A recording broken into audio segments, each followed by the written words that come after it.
और खबरों की शुरुआत करेंगे बेहद अहम खबर के साथ। हरिद्वार और दिल्ली की धर्म संसद में नफरत अंगेज तकरीर के मामले से जुड़ी यह खबर है। दिल्ली पुलिस ने सुप्रीम कोर्ट में हलफनामा दाखिल किया है। 19 दिसंबर को दिल्ली में मुनक्किदा धर्म संसद में मुस्लिम फिरके के खिलाफ कोई नफरत अंगेज तकरीर नहीं की गई है। धर्म संसद के वीडियोज और दीगर मवाद की जांच की गई है। साउथ ईस्ट दिल्ली के deputy commissioner of police Isha Pandey ने यह हलफनामा दाखिल किया। उसमें ये बात उन्होंने कही है, धर्म संसद के वीडियो क्लिप में किसी मखसूस तबके के खिलाफ कोई बयान नहीं दिया गया है।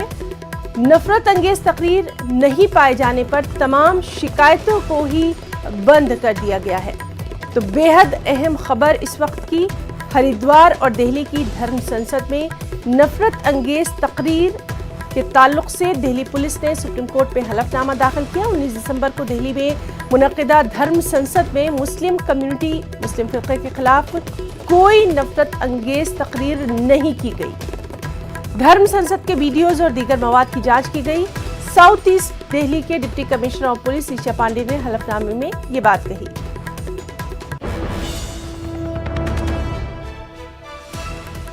और चलिए सीधे रुख करेंगे हमारे नुमाइंदे सुशील पांडे का। सुशील, आपसे जानना चाहेंगे, दिल्ली पुलिस ने सुप्रीम कोर्ट में हलफनामा दाखिल किया, क्या कुछ कहा? आज देखिए हिना, साफ तौर से हरिद्वार और दिल्ली में जो धर्म संसद और हेट स्पीच का मामला था, जिसको लेकर सुप्रीम कोर्ट में याचिका दाखिल की गई थी, उस याचिका में दिल्ली पुलिस की तरफ से एक हलफनामा दाखिल किया गया है। अपने हलफनामे में दिल्ली पुलिस की तरफ से एक बात कही गई है और ये बताया गया है कि जिस धर्म संसद में एक विशेष समुदाय को लेकर बातें कही जा रही थी, उस हलफनामे में दिल्ली पुलिस ने ये कहा है कि फिलहाल इस धर्म संसद में मुस्लिम समुदाय के खिलाफ कोई भी हेट स्पीच नहीं दी गई है। धर्म संसद का जो वीडियो और अन्य सामग्री है, उसको लेकर जो चीजें जांच की गई है, उससे पाया गया है कि किसी भी समुदाय के खिलाफ कोई भी फिलहाल हेट स्पीच नहीं दी गई है। दक्षिणी पूर्वी दिल्ली के जो पुलिस उपायुक्त है, यानी कि ईशा पांडे, उनके द्वारा ये हलफनामा सुप्रीम कोर्ट में दाखिल किया गया है। हालांकि ये कहा गया है कि दिल्ली पुलिस ने इस घटना के क्लिप की जांच की है और इस जांच में किसी भी समुदाय के खिलाफ ना कोई बयानबाजी की गई है और ना ही कोई नारेबाजी की गई है। जिस वीडियो को लेकर तमाम बातें फिलहाल सोशल मीडिया पे चल रही थी, उन वीडियो की कथित जांच की गई है और उसके बाद क्लिप का जो मूल्यांकन है, उसके बाद ये निष्कर्ष निकाला गया है कि कथित भाषण में किसी भी विशेष समुदाय के खिलाफ कोई भी हेट स्पीच का खुलासा नहीं हुआ है और इसीलिए ही ना दिल्ली पुलिस ने इन सभी शिकायतों को फिलहाल बंद कर दिया है। दिल्ली पुलिस तमाम शिकायतों को बंद कर दिया गया है और बेहद अहम खबर इस वक्त की। बहुत बहुत शुक्रिया आपका अदा करना चाहेंगे सुशील, बेहद अहम जानकारी के लिए।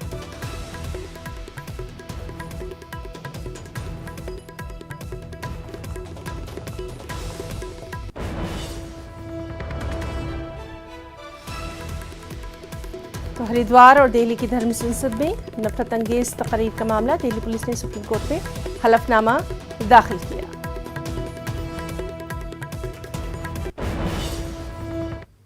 एक और अहम खबर, महंत बजरंग मुनि को यूपी के सीतापुर जिले से गिरफ्तार कर लिया गया। बजरंग मुनि पर मुस्लिम खवातीन पर नाजेबा तबसरा करने का इल्जाम है। सीतापुर के एसपी आरपी सिंह ने कहा कि महंत बजरंग मुनिदास को मुस्लिम खवातीन के बारे में मुतनाज़ा बयान देने के मामले में गिरफ्तार किया गया। देर रात उन्हें 14 दिन की अदालती तहवील में भेज दिया गया। सीतापुर के खैराबाद में वाक़े बड़ी संगत के महंत बजरंग मुनिदास ने जो काबिल एतराज़ बयान दिया था, उसका वीडियो सोशल मीडिया पर वायरल हुआ था। वीडियो में महंत अक़लियती तबके की खवातीन को घर से उठाकर इस्मतदरी की धमकी देता नजर आ रहा था। महंत ने ये जहर अफशानी एक जुलूस के दौरान की थी।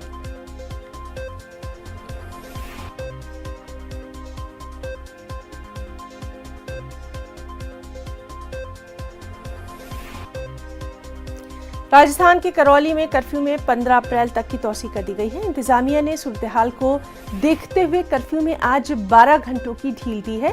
दुकानें और बाजार सुबह 6 बजे से शाम 6 बजे तक खुले रहेंगे। इस बीच करौली में सियासी लीडरों के दौरा भी जारी है। मुख्तलिफ सियासी जमातों के लीडर करौली का दौरा कर रहे हैं, मुतासिरीन से मुलाकातें कर रहे हैं। मिली और समाजी तंजीमें भी सरगर्म हैं। जमात इस्लामी हिंद के सदर दफ्तर में मुस्लिम तंजीमों की अहम मीटिंग हुई। मुल्क में अक़लियतों के खिलाफ बढ़ती मुसीबत और नफरत पर तशवीश का इजहार किया गया। मीटिंग में करौली का जायजा लेने के लिए टीम भी रवाना करने का फैसला किया गया।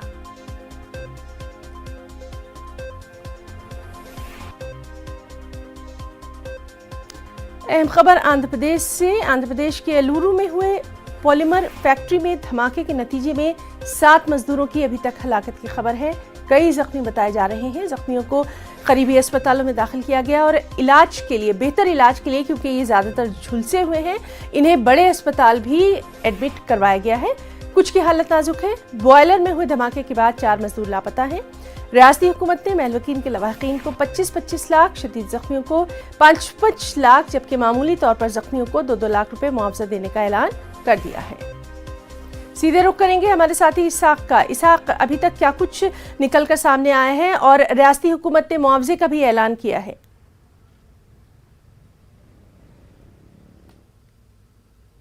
दी गया और 5 लाख जो है ना जो सीरियसली इंजर्ड है और जो 2 लाख जो है ना मामूली इंजर्ड है। लेकिन जो अब अस्पताल में जो 13 लोग है उनमें जो है ना सिचुएशन 12 लोग की जो है ना क्रिटिकल पोजीशन है, जिसमें 70% के करीब जो है ना वो बॉडी इंजर्ड है। तो ऐसे में जो है ना सिचुएशन बहुत क्रिटिकल बता रही है। सभी लोग आईसीयू में है, कुछ लोग प्राइवेट अस्पताल में है और कुछ लोग गवर्नमेंट अस्पताल में है।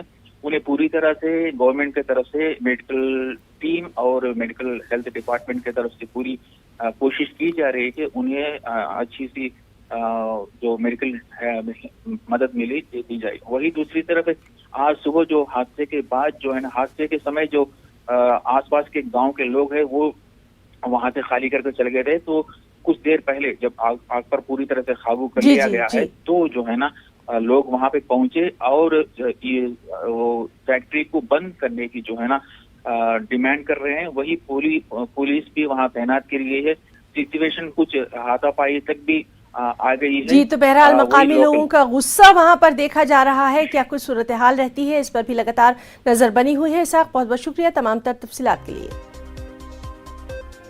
राजस्थान से खबर। राजस्थान के उदयपुर में हुए सड़क हादसे में 3 बच्चों समेत 5 अफराद हलाक हो गए हैं। हादसे में 13 अफराद जख्मी हुए हैं। इन्हें अस्पताल में भर्ती करवाया गया है। इनमें से कुछ की हालत नाजुक बताई जा रही है। बताया जाता है कि गाड़ी में गुंजाइश से ज्यादा अफराद सवार थे। गाड़ी नादेश्वर के पास पलट गई, गहरी खाई में जा गिरी। राजस्थान के वज़ीर आला अशोक गहलोत ने इस हादसे पर गहरे दुख और अफसोस का इजहार किया। जख्मियों की जल्द सेहतयाबी की दुआ की।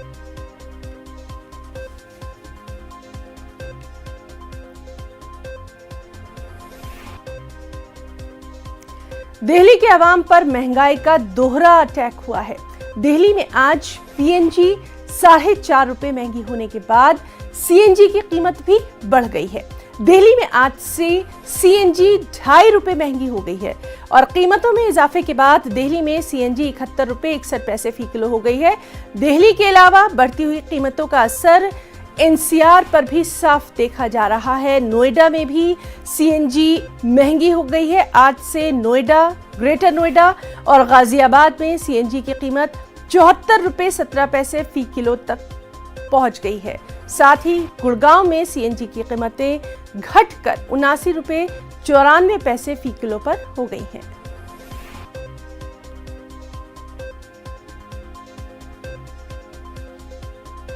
सीधे रुख करेंगे हमारे साथी प्रीति श्रीवास्तव का। प्रीति, दिल्ली के लोगों पर आज महंगाई का दोहरा वार पड़ा है, तफसीलात चाहेंगे।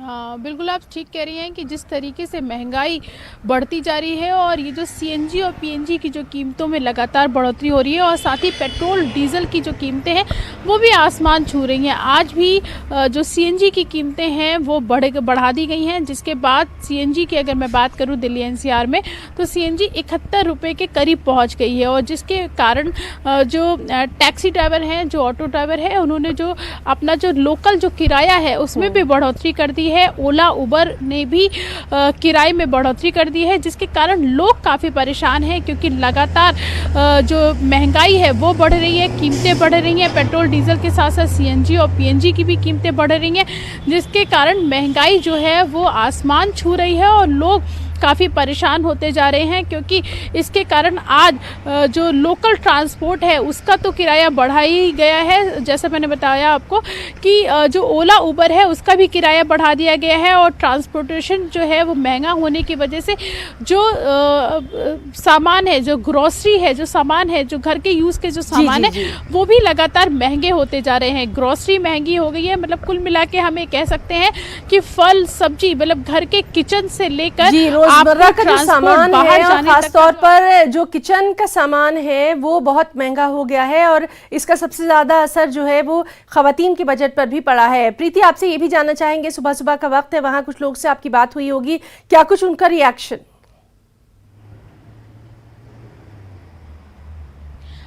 सबसे पहले जो लोगों से हमारी बात हुई, तो लोग जो सबसे ज़्यादा जो परेशान है वो इस बात से कि एक तो महंगाई बढ़ी है, ऊपर से दूसरी तरफ जो ये ट्रांसपोर्ट का जो खर्चा बढ़ा दिया गया है उसके कारण लोग काफ़ी परेशान हैं, क्योंकि उनका कहना है कि पहले ही हम महंगाई की मार झेल रहे हैं, अब उसके बाद ये जब अभी लोकल किराया जो ऑटो वालों ने और जो ओला उबर ने जो ऑटो और ओला उबर ने जो किराया बढ़ाया है उसके कारण काफ़ी दिक्कतों का सामना करना पड़ा है, क्योंकि लोकल किराए में 10 रुपये तक की बढ़ोतरी की गई है, जिसके कारण जो आम आदमी है वो काफी परेशान है। उसका कहना है कि पहले ही किराया बहुत ज्यादा था, ट्रांसपोर्ट का जो खर्च था वो बहुत ज्यादा होता था, और अब एकदम से 10 रुपए तक की जो बढ़ोतरी की गई है वो बहुत ज्यादा है, जिसके कारण लोग काफी परेशान है। लोगों का कहना है कि एक तो आमदनी जो है, आमदनी के जो सोर्स है वो लिमिटेड है, जितनी आमदनी है आमदनी नहीं बढ़ रही है, लेकिन जो खर्चे हैं वो लगातार बढ़ते जा रहे हैं। अगर हम ट्रांसपोर्ट की बात करें या घर के बजट की बात करें तो सभी जगह जो महंगाई है वो आसमान छू रही है, जिसके कारण लोगों को काफी दिक्कतों का तो आम लोगों की जेब पर खर्च का बोझ, महंगाई का बोझ लगातार बढ़ता जा रहा है, और आज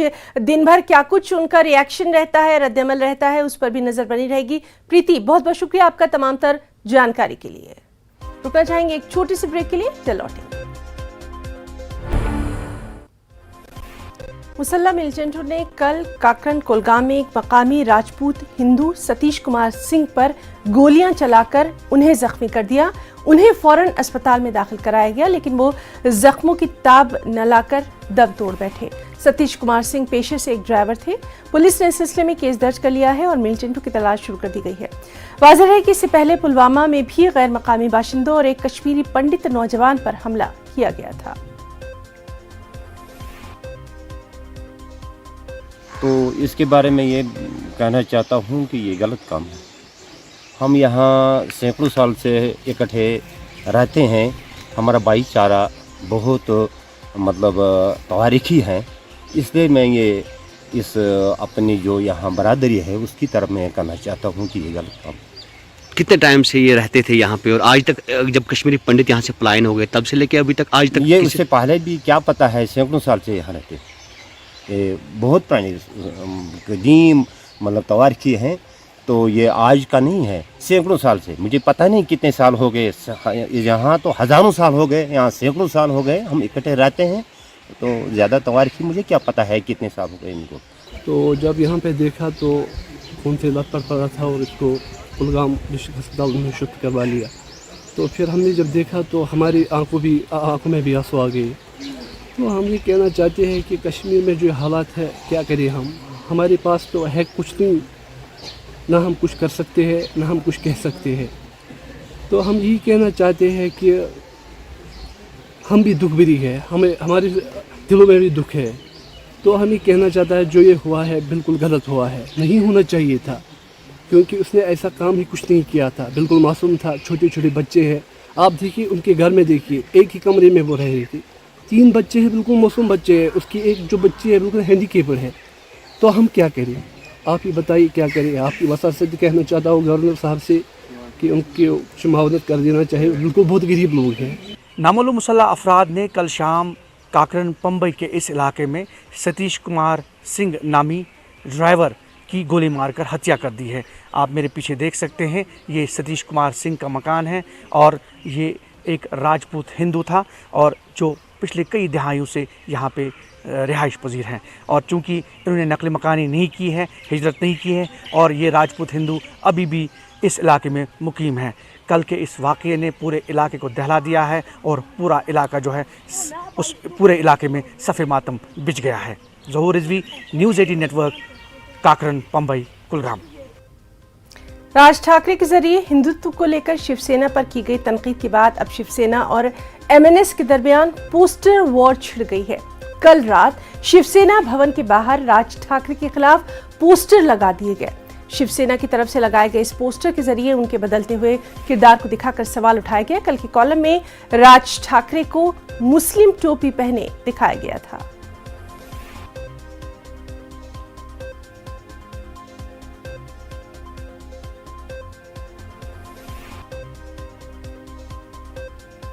वज़ीर-ए-आज़म नरेंद्र मोदी आज प्रधानमंत्री संग्रहालय का इफ्तिताह करने वाले हैं। ये म्यूजियम दिल्ली के नेहरू मेमोरियल म्यूजियम और लाइब्रेरी कॉम्प्लेक्स में बनाया गया है।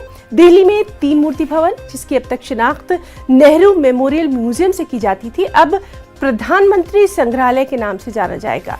पीएम मोदी आज सुबह 11 बजे इस नए तामीरशुदा म्यूजियम का इफ्तिताह करेंगे। इस म्यूजियम में मुल्क के पहले वज़ीर-ए-आज़म पंडित जवाहरलाल नेहरू से लेकर मौजूदा वज़ीर-ए-आज़म नरेंद्र मोदी तक तमाम वज़ीर-ए-आज़म की फ़लसफ़ा-ए हयात को तफसील से जमा किया गया है। आज भीमराव अंबेडकर की 131वीं जयंती है। मुल्क भर में आइन के मेहमान डॉक्टर भीमराव अंबेडकर का यौम पैदाइश पूरे जोश व खरोश के साथ मनाया जा रहा है। भीमराव अंबेडकर की पैदाइश 1891 में मध्य प्रदेश के महू में हुई थी। अंबेडकर एक कानूनदा, माहिर इक़्तिसादियात और दलित रहनुमा थे। उन्होंने उस कमेटी की सरबराही की थी जिसने हिंदुस्तान का आइन तैयार किया और आज़ाद हिंदुस्तान के पहले वजीर कानून के तौर पर अपनी बेशबहा खिदमत अंजाम दी। वो एक समाजी जोहदकार थे। उन्होंने सभी हिंदुस्तानियों के मसवात के लिए काम किए। 6 दिसंबर 1956 को दिल्ली में उनकी वफात हुई।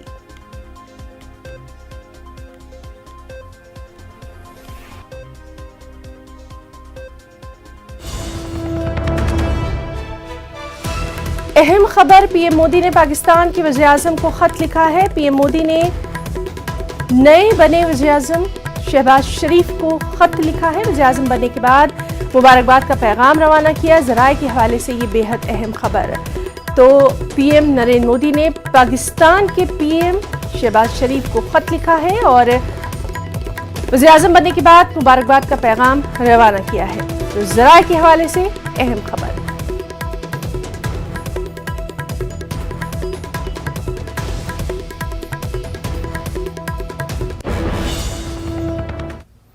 तो आज की ताज़ा खबर में फिलहाल इतना ही। हमारी पूरी टीम को दें इजाज़त। आदाब।